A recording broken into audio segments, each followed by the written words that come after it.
All right, hi, my name is Eliza. I'm Emily. And I'm Alistair. So I have our first question for you today. What is your background in music? Hi, thank you. Nice to meet you all. My name is Jong Ho Kim. So I started playing the violin and the piano when I was 7 or 8 years old in South Korea, where I was brought up, where I grew up.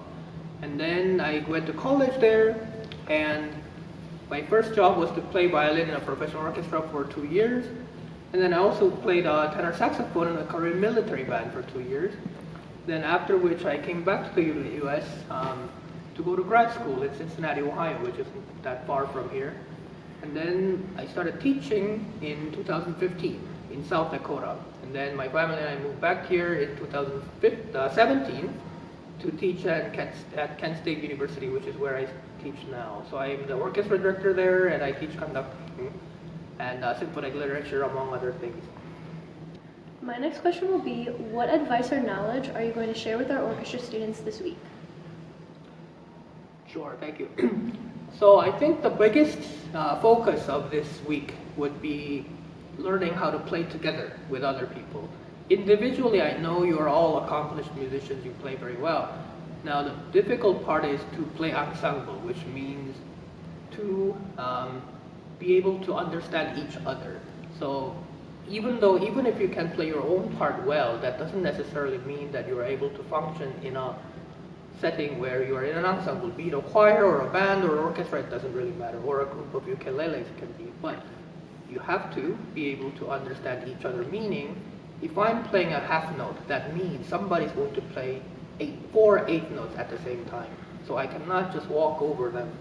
It takes you to expand, to take your attention away from yourself and then expand your attention to the rest of the room so that you can understand what is going on around you. You will have to listen to each other, you will have to watch each other, you will have to, I don't know, smell each other. However, you have to be together with each other, and that'll be the biggest focus of this week. All right, so my final question is, why do you think that students should participate in music? Thank you, that's a great question. I think participating in music oftentimes means you participate in an ensemble, you play together with other people, and by doing that, it really teaches you, not necessarily as a professional musician, but as a member of our society, of our community. You are learning how to live together, how to coexist with people who may not be the same as you are. So we all come from different places, we look differently, but we have to understand each other in order to be able to live with each other. Because human beings are societal animals, we can't exist on our own. So we have to learn how to coexist. That means you have to, again, it's like the same thing related to the previous question, is that we have to be able to take away the attention from yourself. I am able to play my notes, I am able to function as an individual, but can you coexist with other people as a part of the society? No matter what your job is or what your values are, you have to be able to understand and respect each other that way.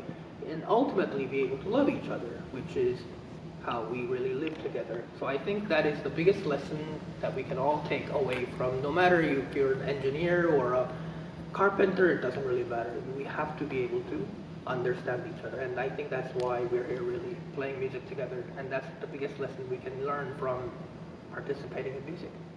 All right, thank you so much for coming. Appreciate you answering all of our questions. Of course, my pleasure. Thank you. Great to be here.